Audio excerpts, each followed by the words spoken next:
Mesoamerican coalition. Star has risen. He left us and rushed soon to heaven. From Cozumel to Bless, all from over the seas. What a person full of empathy and joy. Not just people, but turtles, corals, and oceans.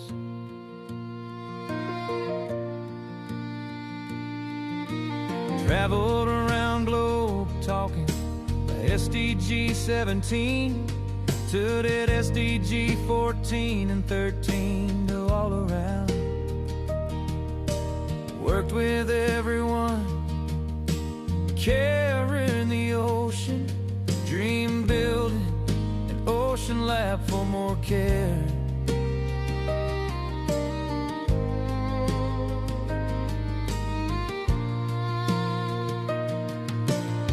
Told his work every day to all as usual. Every conversation is not casual but focused. His eyes always wet when he talks to children. Cherish soulful ways to protect them.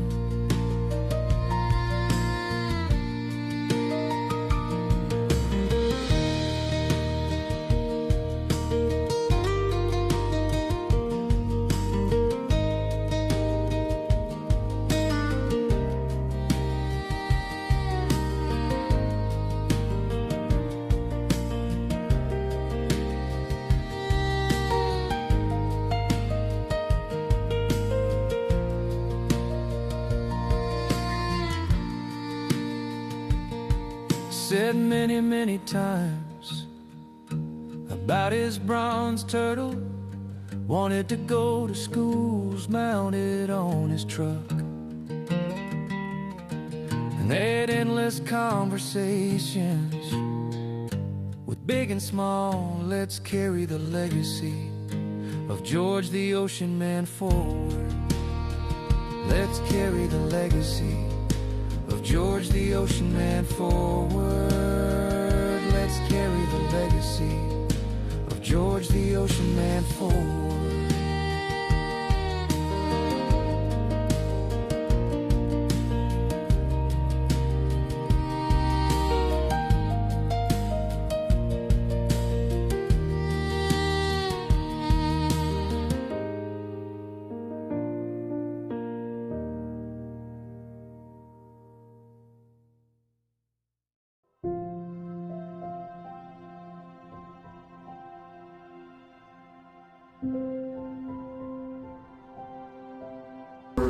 And studied with George, so hopefully there's a little bit of humor and you can relate to the stories. I'll give it my best shot. So I first met George in 1967 or 68, and as I said, it was the College of Artesia, which is now a federal law enforcement training facility. How fitting is that? When I first met George, he smiled instantly. I learned that he was very academic in his thinking and nature. We did some things together in the College of Artesia that were quite unique, and we'll fast forward to a couple of stories here from some of the college mates that gave me information over the last, say, month or 6 weeks once I knew I was coming down here. So this is from a Richard Dennis, retired Army colonel who was an audiologist. George was Rich's lab partner. One of their assignments was to capture vertebrates and autopsy them. Well, they decided they'd set some traps around the desert out there in Artesia, New Mexico, and they caught a badger. Well, they got the badger out of the trap and into a 30-gallon trash can with a lid on it, got it back to the lab, And somehow the badger got loose in the lab.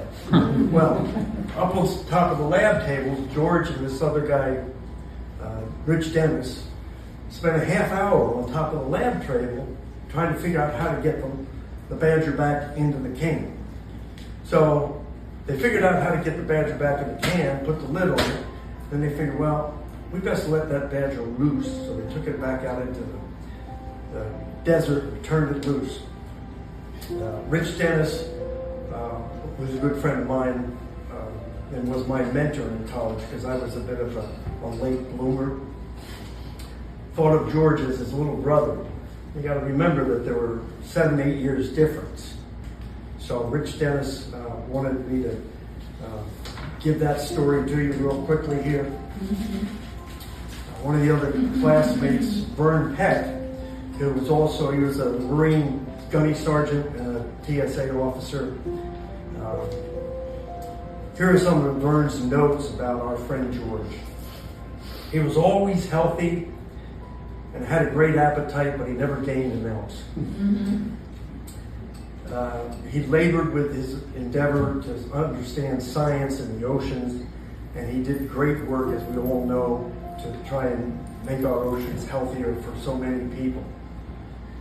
What you don't know about George is he was an honorary member of the Veterans Club, even though he never served. We had that thing where we could be an honorary veteran member. Vern and George worked one summer in a carnival that was based out of Florida. You can imagine carnivals back in the 60s were different than they are today. So the carnival owner was a classmate of ours, and his girlfriend would cook them breakfast every morning. For 90 days this went on, and George was never happy or satisfied with the way she cooked eggs. He liked them over medium. She never got it right. So every morning there was a feud about the eggs being right. And the last little story from Jack Kennedy, John Kennedy from New England. So try and envision this with a Boston accent. I can't do it, so I won't do it. Jack went to a party with a date with George's roommate's car. He and his date went out. They got done with the party. They were ready to come home. They came out and the car was gone. Well, George had a spare key, so he didn't think anything of it. He just took the car. So that created a little bit of animosity, but they got over it. They settled up. Everything was fine. To this day, Jack Kennedy, actually I talked to Jack just before I came out, and he said, yeah, we were good buds. So those are 3 short stories. And where am I going with all this? You know, I lost track of George 50-some years ago. We reconnected once when he was at the UN doing his ocean ambassador stuff, and he spent some time up in northern Massachusetts at a friend's house. And we went out and had dinner, and I got interested. So last fall, he spent 3 or 4 days at our house in Massachusetts. So I got really reconnected with George. And boy, did I learn to love that man all over again. And he got me interested in trying to do some ocean saving up at the North Shore of Boston. So we were doing Zoom conference calls weekly. And we'd always do the business at hand. What are we doing? How are we doing? Who's helping out? Who's not helping out? And he'd always make sure that at every call, the last 5 or 10 minutes, we talk about us. How are we doing? You know, how's it going out? What's going on? Personal life. So we always made it personal, which I just thought was great. Well, we got to know each other more and more, and some things happened in my life with some friends that got sick and passed away, and funerals and life celebrations, and so did George. He was in Austin before he went to Cozumel, and he was traveling 4 or 5 hours to go to celebrate somebody's life that had been a dive buddy of his. I don't remember the name. And we got to talking about that. And what he said to me, Al, he says, we all have to think of people in terms of, did they live their life well, a life well lived? And George certainly did all of that, more than I think I can ever do. So that's my takeaway from George and his celebration here. He lived a life really exemplified what we all should do. Very well lived, cared about so many things, was spontaneously excited about all stuff. So I think that's my takeaway. Thanks for listening. It's 1986 when I hooked up with Mary, and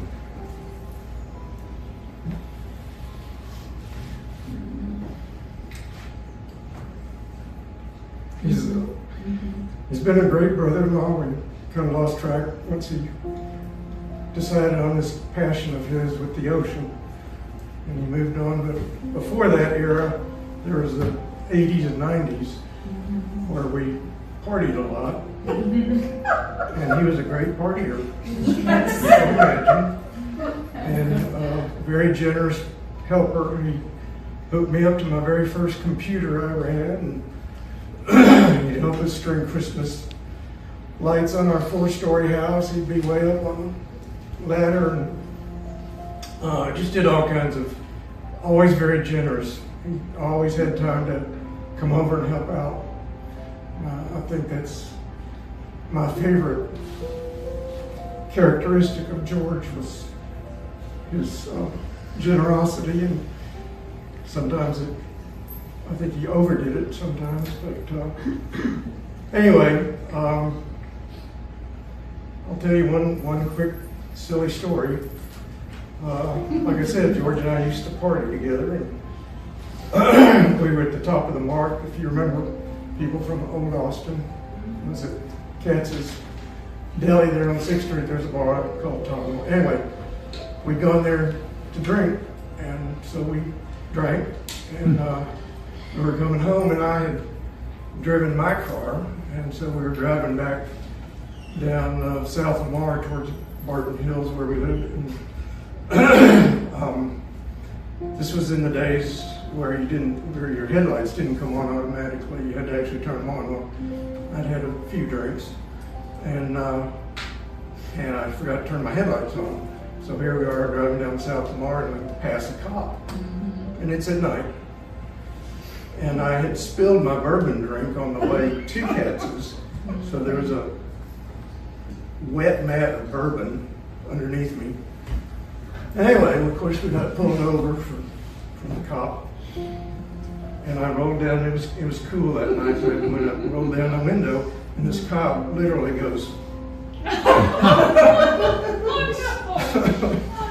So I think I'm sunk. But anyway, George somehow talked us out of being arrested. He told the cop he hadn't had as much to drink, which was sort of a little bit. Anyway, this was really nice. This is a female cop, and she was really nice. So she said, "Okay, well, George, if you can drive y'all home, I'll let you go." And he said, "Sure." So we get out and switch places. Well, I had a stick shift back then. Oh no. And George, I don't think had driven a stick shift in a long time. Oh boy. And so sure enough, we get in the car, the cop gets in her car, and he starts it up, and he pops the clutch in reverse. Oh So we back into the cop, and anyway, she still let us go home. no. Really? I've always liked female cops ever since. He's magical. Totally magical. So anyway, like I said, George was a lot of fun. He was very helpful, and I know he was passionate about what he was doing, and it's too bad that he died so soon. Love you. Thank you. Amazing. Anyway, we made turtle bracelets, all kinds of crazy turtle bracelets. And I would love for everyone to choose one if they would like one. Aww. This one is the seahorse, and that's maybe for deep sea divers. This one, Mary, are you a turquoise person, honey? That's my birthstone. Aww. Okay, this is the nicest bracelet here. This Okay. turquoise is antique, it's from Hawaii. Okay. And this was actually, when we were making it, I thought this would be perfect for you. Thank you. You're welcome, Angel. Yay! Beautiful! Now, Thank you. Mary, if you don't mind choosing for your sister, there's a nut. These are good turquoise too with turtles on them. This one, I was thinking maybe for your other sister. And you guys think this one has a turtle, this has a seashell, sea star. This one is wild. This is a wild starfish, kind of glammy. But this one is real jade. This one is really a nice one. Do you think your other sister would like this one? Matt, your mama, What do you think? you want to pick which one Yeah, is your Matt, you mama come like? pick, honey. This one's kind of glammy. This is Which one is your mama? a seahorse. This one's kind of glammy. I mean, she really doesn't want This jewelry, is a but fish, she'll just put but it just half. beside her bed. I mean, we made these because we wanted something of George that George would like, so that everybody could bring something home. Oh, you're welcome. You're welcome. And this is also a really nice one. Other types of ceremonies, but I guess it's the cycle of life. I lost my dad last year, so these moments are not about pain and loss. It's about joy and looking at the people in the room here and thinking about how are we going to celebrate this person's legacy going forward. Truth. You know, Woo-hoo. it's the only reason why we're here at this moment. George would want us all to continue to work together. One of the last messages he sent to me was for the three of us to work together on Same preserving here. oceans by using culture through the tour, and that was, I mean, I don't even know what the timing was, but it was like, you know, Perfect timing. and so I think that's the message that I want to share is like George, every time I saw him was full of life, full of energy, full of hope literally in like an endless fight to preserve the ocean. It was just like Yes. literally the abyss of everything, but he was literally fighting to the end. I think he did a live stream like. Oh, he came on our call the night of. So Oh, yeah. take away from this new friendships. Remember, we have a great leader. Yes. And hopefully a re-inspired passion to actually continue the work that he started with the people that are here with us. Exactly. Yeah. Thanks, George. Woo-hoo! Yes. Now to be a media platform like a TikTok or YouTube and all of the other social media, but where we flip it upside down, where we just pay everybody. And he goes, I want to invest, I want to help out, I want to get this out. It's emancipation from digital slavery. We're all in digital slavery, whether we like it or not right now. So he came in and invested in the first iteration of the company, and things are really taking off with it. So the founder and the head guy of the company wanted to be here tonight. He was on a previous discussion. He's on a live program as we speak right now with this big live stream thing. But he wanted to be here.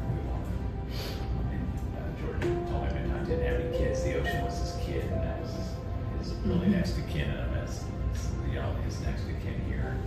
We just want to support however we can with what we're doing with our platform to help reach people, reach the masses, and do the right thing, and help just clean up. So I'm Steve Huntsman, and the company's called Own. We own a compound downtown, and we've already connected with a couple of guys, and just here to carry us on. And just, I guess he's working from the other side, whatever He that means. is, And he so, is, he is. Plus, he's my brother, so Aw. we got stuff working on it.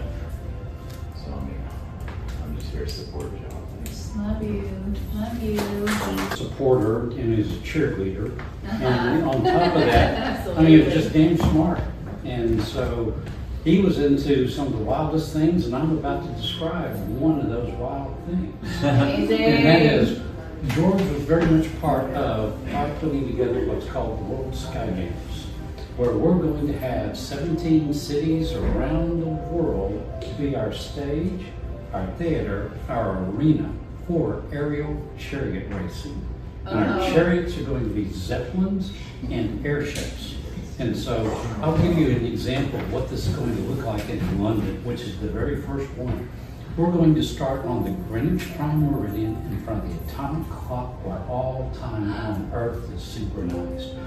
Right down that park, the Royal Park, the oldest park in the world, is the longitude line separating the western hemisphere of the world from the eastern hemisphere of the world. And right there on that dividing line is the 00 longitude. And we're going to put right down in the center lasers. So when the airships come through, they're going to be psychedelic giants. Awesome. Absolutely awesome. And so we have secured from the National Air Transportation System, NATS, the United Kingdom FAA, we have secured the use of the H9 helicopter pad. That allows us to fly right down the Thames River, over Tower Bridge, over Millennium Eye, past Houses of Parliament, past Big Ben. And that's our stage for our first 3-hour race.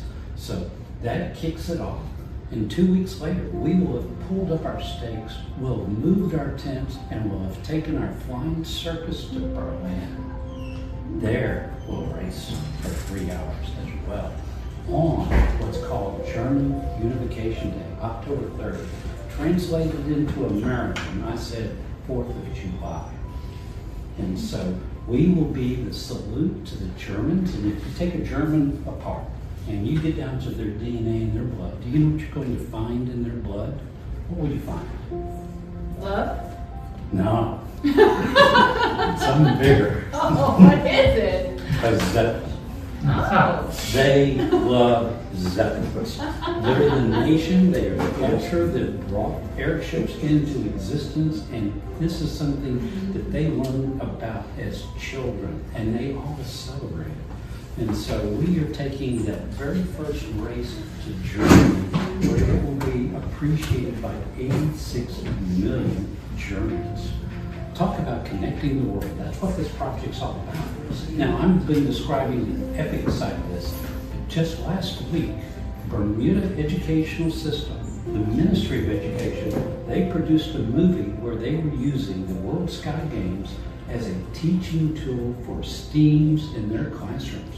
They had kids building airships, soldering the wires for the remote control to have airships flying around in their classrooms because of the World Sky Games, because George was very much a part of this.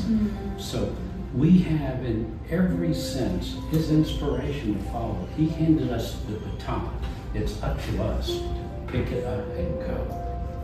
Woohoo! Let's go. Yes! Amazing! Remains, and I'm a bronze sculptor, so I made an urn for him with a portrait of his dog, Hardy, on it. George and Rosemary and I decided we wanted to take it to one of our favorite dive spots with George, with Bud, and George wanted to go because George was a good friend of Bud's too. So we took this bronze down to Belize and went out to the island where we always dove, and there was a favorite place that Bud liked to dive. It was on in a kind of a coral canyon where many years before we had sunk a metal hull as a dive site, and now it was off limits because it was a reserve. We snuck in with this bronze with the urn of Bud's, and before we took it down there, we were on the island for a few days, and we went to every bar, every hotel where Bud had friends, and George and I knew them too, and so did George, and we hit all these spots and got photographs of everybody with the urn. The day of the dive, we were out with Amigos Del Mar. Changa was our dive master for a couple of decades there. So we go out to this reserve area, and it took us a full day to even find the site again. And we marked it with GPS. So then the second day we went out there and we marked off, we actually found it, we dug it, we excavated a little area at the bottom of the reef where I wanted to put this bronze. And George is there and we're transplanting coral, having it ready so we put it in front of it. The third day when we did our dive, we took it down and there were 5 of us, I guess, all of George's buddies from the island and buds. So we hit down there, we put it into the reef, we closed it up, we planted the coral in front of it, and then my good dive buddy Eddie pulls out a couple of Bellicans out of his BC. That's a local beer down there. Pops the top on it, puts his thumb over it, and passes it around. And we're old hands at this. George, if you've never tried this, it's 70 feet. We're down to 70 feet, and the idea is to drink this beer. What? Yeah. So, Oh my you know, gosh. it takes a little bit of reflexes. You take your regulator out, take your thumb away, take a big swallow, put the thumb back over, put the regulator back in, and swallow. Oh wow. So we passed it all around like that. And when George got his turn, he really never really tried it. And so when he did, he just exploded. I mean, bubbles and everything. He was going out there and tried to swing that beer and try to swallow it. He got a lot of rizzing about that. I bet he did. Wow. And he survived it, He thank survived God. it. George My is a good goodness. buddy of mine. We dove for many years. I'll miss him. Thank So, you. Yeah. And every time he told that story, you know, it was just like, you know how he was. He would just get like all like choked up when he was saying something really He gets choked up passionate, easily, you know? yeah. Yeah. And so I can just see the, you know, the mask filling up with tears at him seeing this horrific offense, you know, against the ocean. Just like amazing. So that's so great that you dove with him. Thank you so much for being here. I really Yeah, appreciate he that was. you're here. That's amazing. I know, me too. I mean, I think we all do, 100%. So we're carrying on Oceans for Peace. And if you want to help with that, it would be an honor to work with you on that and see how we can help. So in his refrigerator, I had like one shelf for my stuff, and I would tend to kind of let a few things in the back maybe go bad. And one day he got on me pretty bad. And it is important. I always have something, but not until that day I really was like, you know what? You made me a lot more aware. I thanked him later. I was like, dude, I need to be more aware about. You know what I mean? He was He was always teaching in some way, in my opinion. Yes. And it was a good look. Since that day, I really, every time I get groceries or look in the fridge, I'm making sure there's nothing back there that's going to go bad. And really, I wasn't on top of that as much as I should have been. And I appreciate stuff like that because it is kind of a big deal, even for me. I mean, just but things like that and recycling, like he did make a lot of efforts that. I don't know, man, you know, just being around him in his house with him, I got to see who he really is, which I always thought he was a genius, and there's a lot more I would have liked to talk to him about. We had some pretty deep conversations, but there would have been a lot of questions about a lot of stuff I would have asked. I don't know, it would have been gone this fast, but definitely probably the most interesting guy I've ever met. You know what I mean? Like, and in the greatest way, honestly, it was just like, man, what else you got going on? You know what I mean? It was like one thing after the next. I couldn't really keep up, but it was always just had that fast mind, like, and I kind of do too. And so it was just I started working with him. A friend of mine introduced me to him and to work doing like physical labor, and then that friend like 2 days later took off. And so it was basically me and George there for a while. And I was telling one of the guys I met earlier how even at George's age, and this was just last year, he would work, some days we'd work 10, 12 hours over there. And he was still going as fast. He was keeping up with me like it was nothing. And I used to be like, dude, that's, you know, when he told me his age, I was like, wow. It is shameful, right? Honestly, It's just some like, days oh, could my have God, outworked it's me, and I'm like, oh man, you know. And then he would get home and tinker around with something else. It was cool. He was very inspiring to me, man. He was just, in my opinion, just a genius of a guy. Really, really wish I would have had I would have had a lot more deeper questions about, you know, how far the rabbit hole goes. And Oh boy. we had some of those conversations, Uh-huh. but you know, I guess you just never know how long someone's going to be around. And Yes. makes you think, man, you know, it would have taken 5 more minutes to ask him a few more questions. I don't know, I have more time, Yeah. but I will say those things definitely he instilled in me. I'm pretty aware of. I just appreciate that, man. There's not a lot of people that give a crap about stuff like that anymore, and I think there needs to be more people that do. And he was one of them, so Yeah. I was glad to know it. Oh, thank you. Yeah. Glad to get it. Yeah, I've never met anybody like him in my whole life.